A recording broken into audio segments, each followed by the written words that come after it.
IPA. IPA. Materinya? IPA. Materi dari IPA hari ini? Belum tahu. Benar, hari ini kita belajar tentang sistem pernapasan. Jadi tujuan pembelajaran kita pada hari ini yaitu yang pertama, mengetahui organ-organ dari sistem pernapasan. Yang kedua, mengetahui fungsi dari organ tersebut. Dan yang ketiga, mengetahui penyakit-penyakit yang terjadi pada sistem pernapasan. Oke? Oke, jadi topik pembahasan kita pada hari ini yang pertama itu ada sistem pernapasan, yang kedua struktur dan organ, yang ketiga proses respirasi, dan yang keempat itu gangguan pada sistem pernapasan. Sebelumnya, ada yang tahu sistem pernapasan itu apa? Ada yang tahu? Belum? Oke, jadi sistem pernapasan adalah salah satu sistem penting dalam hidup manusia. Sistem ini sering disebut dengan sistem respirasi, yaitu proses dari mana kita menghirup udara atau bernapas sampai udara tersebut keluar. Itu namanya sistem pernapasan.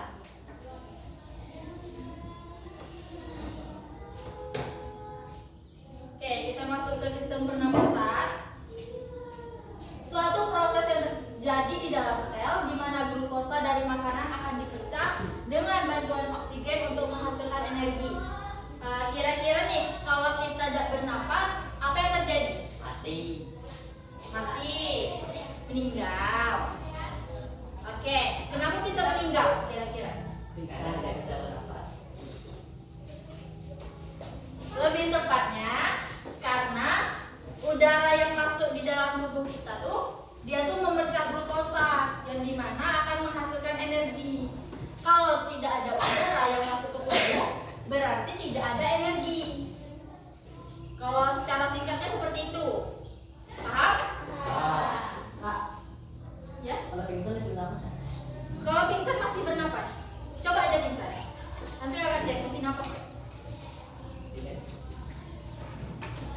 Oke. Langsung masuk ke struktur dan organ dari sistem pernapasan.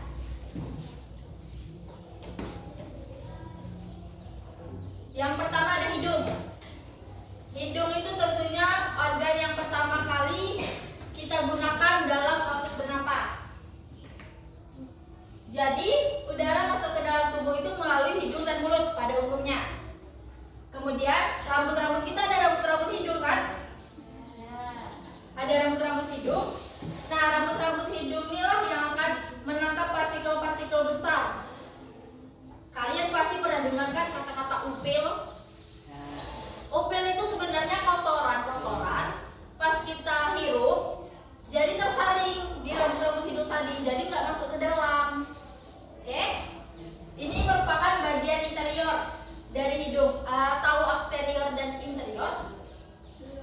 Eksterior itu bagian luar, interior itu bagian dalam. Oke? Jadi kalau ada orang lain yang ngomong interior dan eksterior atau anterior, kalian nggak tabu lagi ya. Ingat-ingat kalau interior itu dalam, eksterior itu luar. Kemudian di dalam hidung itu ada mukus atau lendir. Ada kan? Yang biasanya mungkin walaupun nggak ingusan, kalau kalian pegang bagian dalam hidung pasti ada sedikit cairan. Itu umum di hidung. Fungsinya untuk melembabkan udara dan menangkap lebih banyak partikel yang masuk tadi.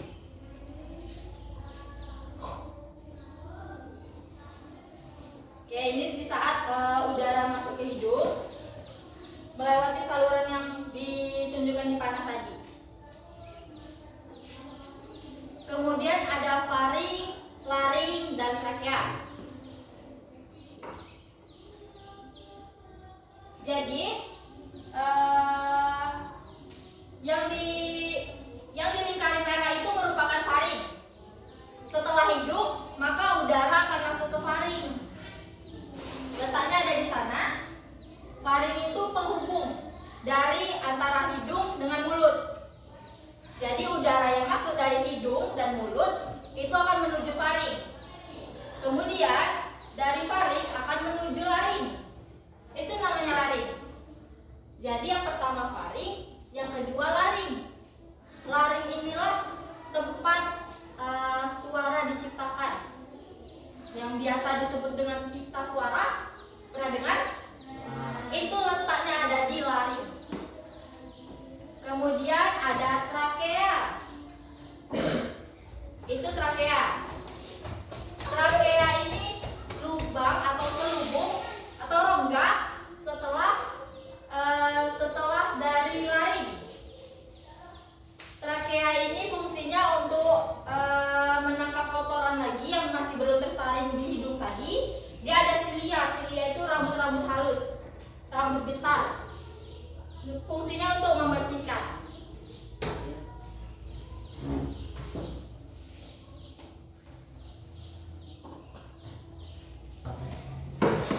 Oke, jadi kalau kakak tanya urutan pernapasan tadi dimulai dari apa?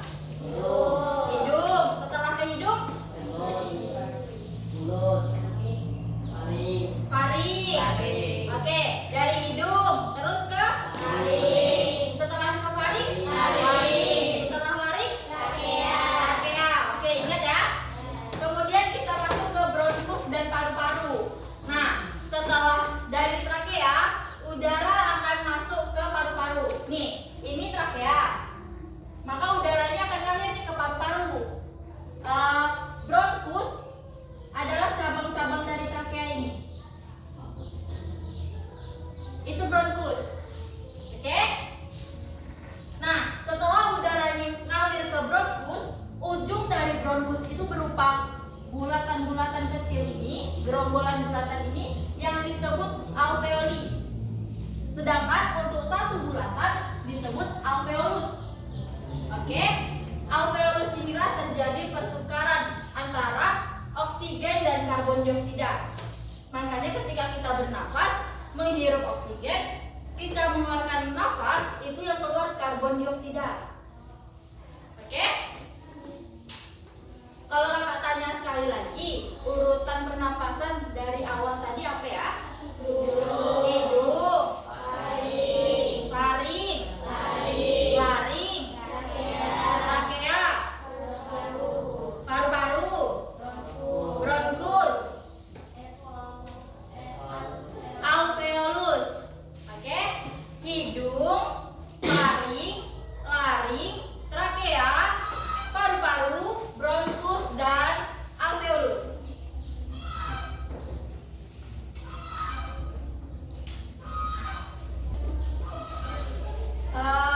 Kakak mau tanya nih, panah yang terakhir itu apa ya?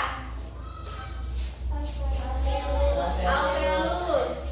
Oke, kalau yang ini, Mulut. yang ketiga,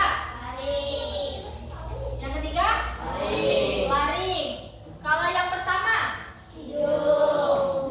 yang ini, yang keempat, Laring. trakea. Paru-paru. Oke, yang kelima, paru-paru. Seharusnya ada satu lagi, itu bronkus. Jadi, udah tahu kan urutan-urutan dari organ sistem pernapasan? Oke. Selanjutnya kita masuk ke proses respirasinya. Proses bagaimana kita bernapas pada umumnya.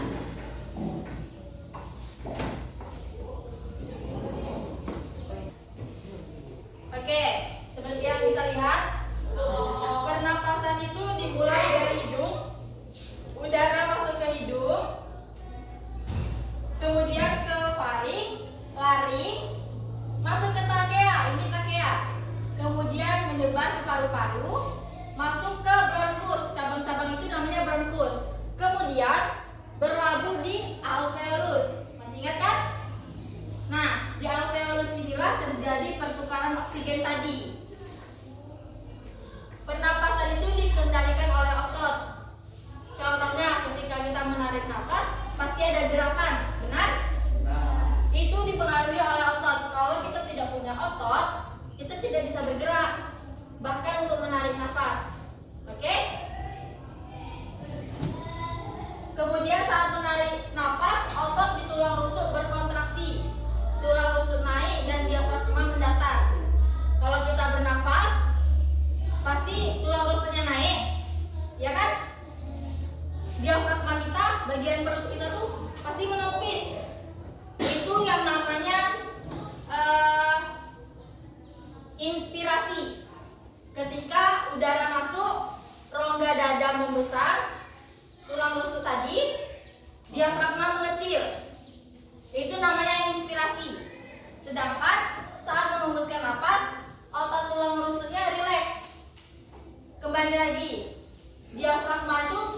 semulanya kembung, tadi kan langsung ngempis tuh pas inspirasi.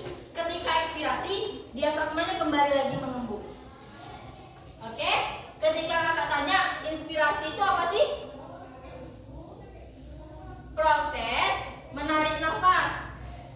Tulang rongga dada membesar, diafragma mengecil. Ekspirasi, proses menghembuskan nafas. Tulang dada kembali rileks, diafragma kembali membulat, menggembung. Oke? Kalau kakak tanya bisa jawab? Bisa? Bisa? Atau mau kakak tunjuk? Oke, kakak tanya sekali lagi. Tolong jawab bareng-bareng dong. Inspirasi itu apa ya? Proses masuknya udara, rongga dada membesar, diafragma mengempis. Ekspirasi, proses menghembuskan nafas, diafragma menggembung, otot tulang rangka dada kembali rileks. Belum paham sampai sini? Oke, kita ulangi. Ketika kita menarik nafas, itu namanya inspirasi. Oke? Perlu dicatat. Ada penghapus? Tidak ada? It's okay.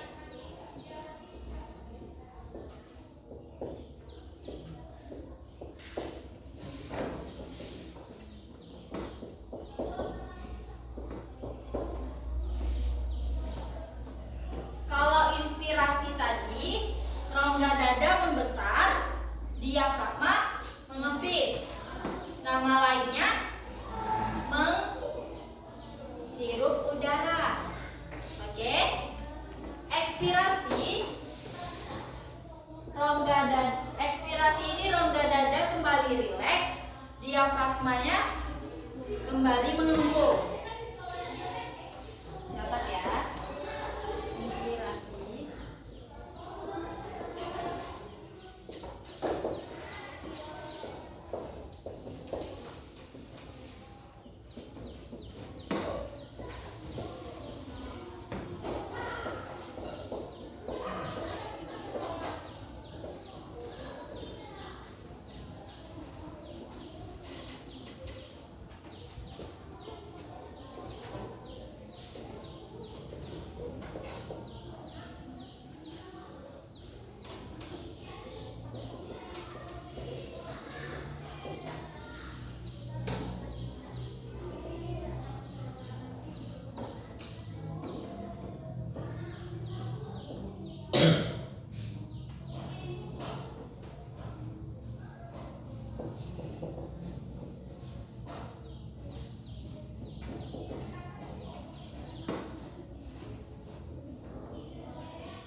oke.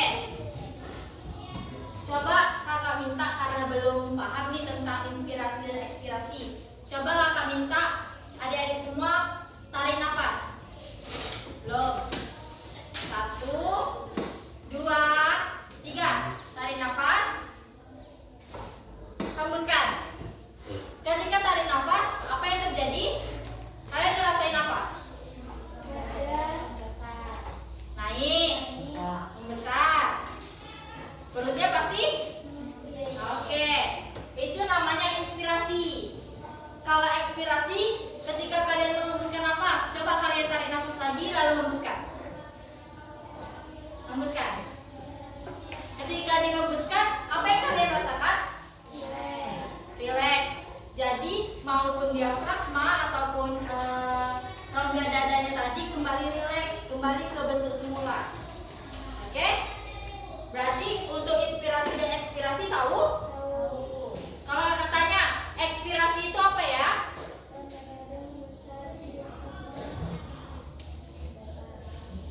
Ayo, barengan. Ekspirasi adalah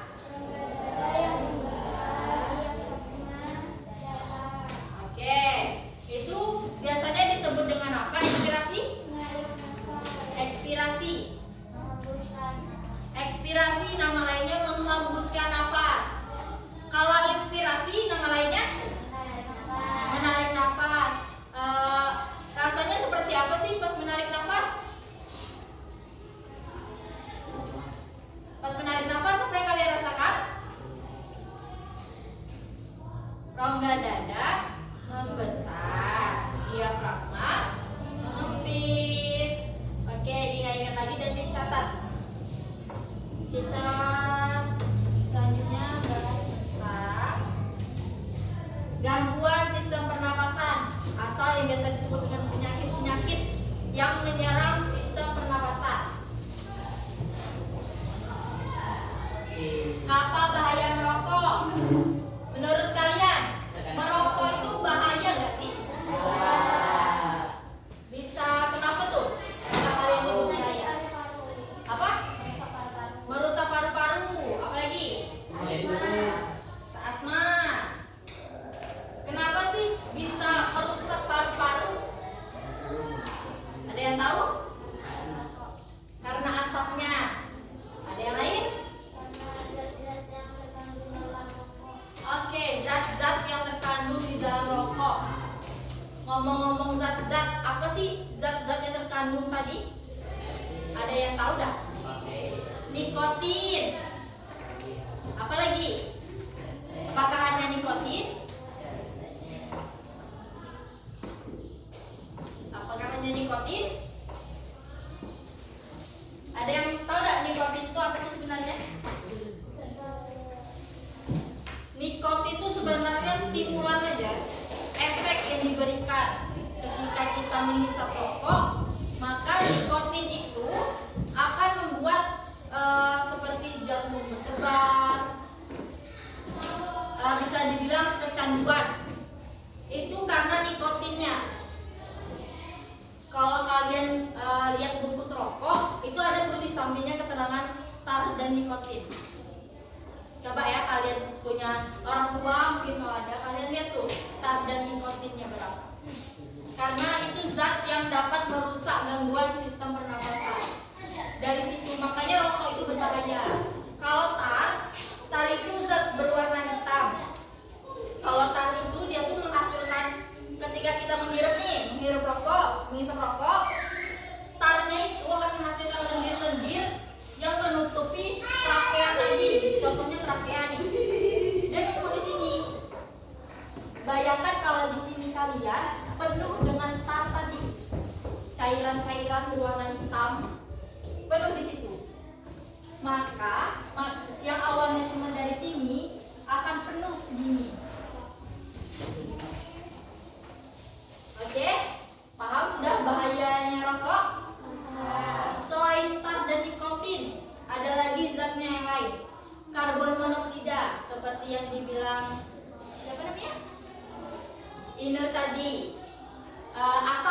Asap yang dikeluarkan dari rokok itu berbeda dengan asap-asap yang biasanya kita lihat. Dia mengandung karbon monoksida atau rumus kimianya CO3.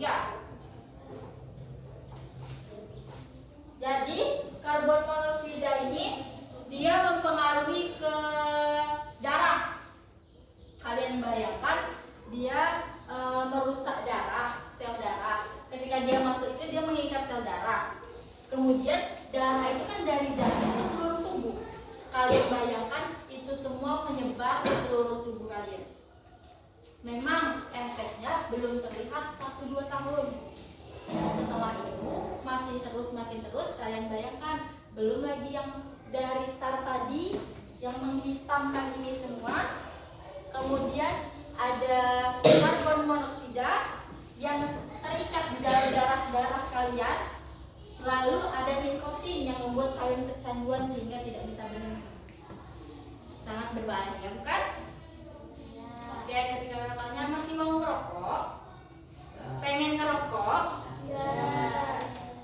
jangan sampai, karena banyak sekali penyakit-penyakit yang dapat timbul akibat rokok. Apa saja sih gangguan yang ada pada sistem pernapasan? Contoh penyakit yang pertama itu bronkitis. Bronkitis ini penyakit yang menyerang bronkus. Masih ingat bronkus? Oke, cabang-cabang kecil di paru-paru tadi itu ada infeksi. Kalau awal-awal sekali, oke, masih bisa. Karena ada nikotin rokok tadi, kecanduan kan? Otomatis terus-menerus kan? Ada infeksi tadi, maka itu timbullah bronkitis. Kemudian kanker paru-paru, sama dengan itu. Kanker paru-paru awalnya cuma sakit paru-paru,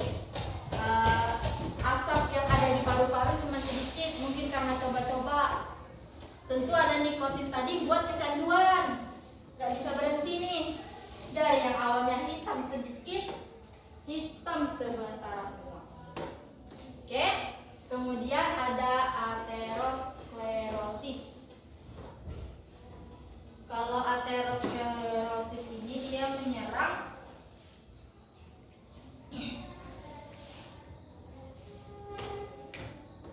darah. Jadi sama seperti karbon monoksida tadi, dia menyerang darah. Paru-paru itu sebenarnya terlibat juga dalam proses peredaran darah. Biasanya kan kita tahu yang menyebarkan darah tuh ya jantung, benar? Tapi tentunya di tubuh kita ini ada karbon dioksida, hasil dari kita bergerak, bernapas, pasti ada sisa-sisa kan? Nah itu kalau dari udara itu namanya karbon dioksida. Nah di paru-paru, di alveoli tadilah pertukaran dari karbon dioksida tadi ke oksigen, sehingga di darah kita ini ada oksigen terus menerus selama kita masih bisa bernafas. Nah aterosklerosis ini dia menyerang darah, berarti dia menyerang bagian alveoli tadi. Oke, berarti kalau kakak tanya bronkitis itu menyerang bagian apa ya? Organ apa ya? Bronkitis. Mirip tuh namanya, menyerang organ apa? Bronkus, benar. Bronkitis menyerang organ bronkus. Kalau kanker paru-paru? Halo dua orang. Perhatikan, fokus. Oke, kalau kanker paru-paru menyerang organ apa? Paru-paru. Kalau aterosklerosis menyerang apa tadi? Darah, benar. Organnya? Tempat pertukaran darah tadi apa? Alveolus, benar. Aterosklerosis menyerang alveolus. Kemudian ada emfisema. Ada yang tahu apa emfisema?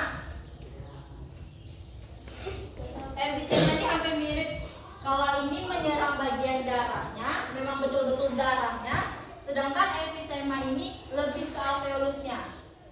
Kalau tadi kan di darahnya, sedangkan kalau emfisema ini memang benar-benar alveolusnya yang diserang, yang dirusak, sehingga tidak bisa lagi melakukan pertukaran oksigen. Makanya tubuh kekurangan oksigen. Kalau tubuh kekurangan oksigen, tentunya tidak ada energi. Oke? Sejauh ini ada yang ditanyakan?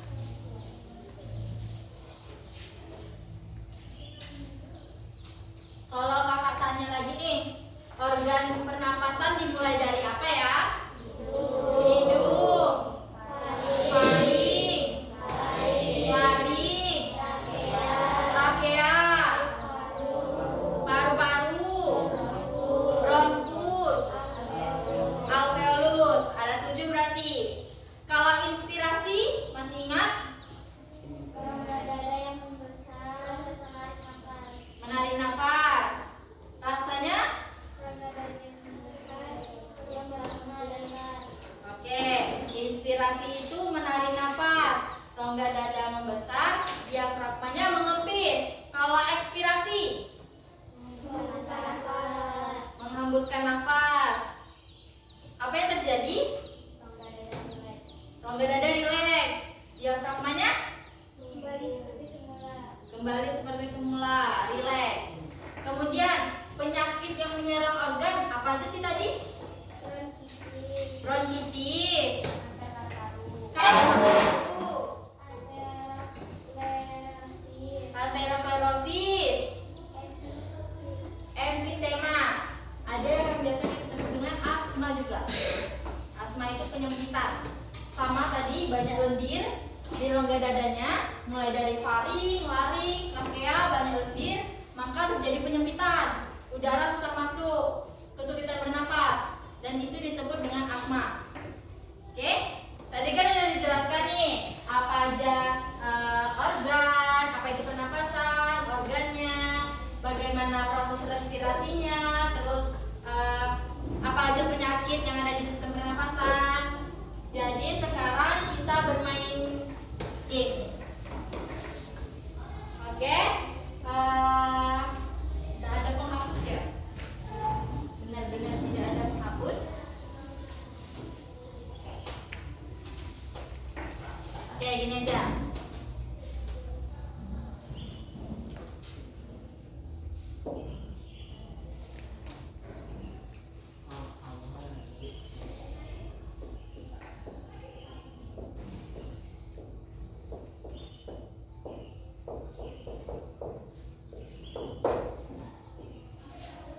Oke, di sini kakak ada organ di sini, ada fungsinya juga. Jadi kakak mau kalian membagi dua tim. Kakak akan bagi kalian dua tim. Nanti tim satu memegang gambar organ, tim dua memegang fungsinya. Jadi kalian kakak mau ketika tim satu kalian akan berembuk tim satu dan tim dua mana pasangannya. Oke? Kayaknya tidak cukup. Orangnya berapa ini? 14. 13. Ini ada. Oke, jadi setelah dijelaskan kita akan bermain games. Kakak akan bagi kalian dua tim. Yang tim satu itu akan memegang gambar organ, tim dua akan memegang fungsinya. Oke, yang barisan sini dan ini itu tim satu. Barisan ini dan ini itu tim dua.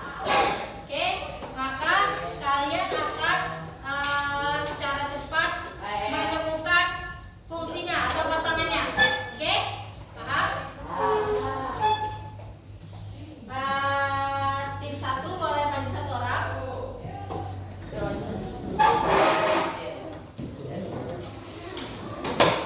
Dua cepat. Dua orang maju.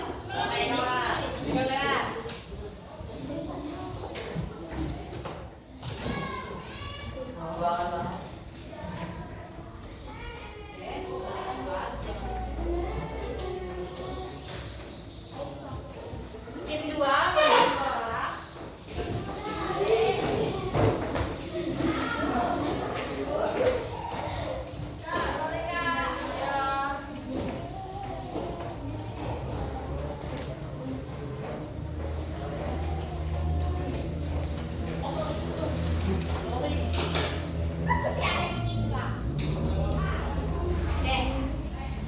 Oke. Kakak akan kasih waktu kalian 5 menit. Kalian akan menemukan pasangannya, lalu tempel di sini sesuai urutannya. Yang ini organ, yang ini fungsi. Paham? Harus berurut dan berpasangan, oke? Dimulai dari sekarang. Ayo, gerak cepat menemukan pasangan. Ayo, gabung semua, kerja semua.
paru-parunya.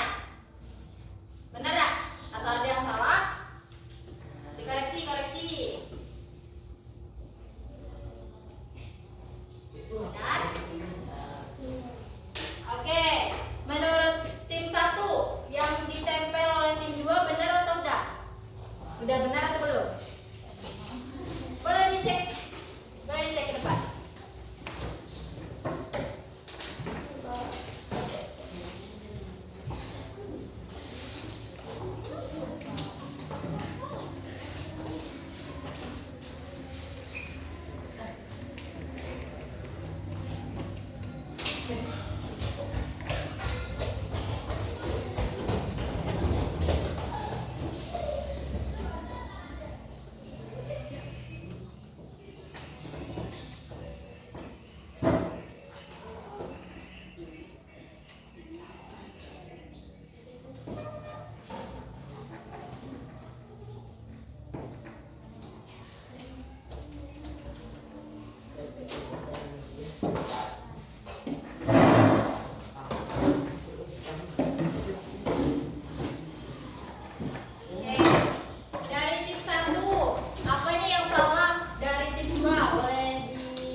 Apakah nomor 1 benar? Hidung membawa udara, makanan, serta cairan dari hidung dan mulut. Salah. Yang benar yang mana?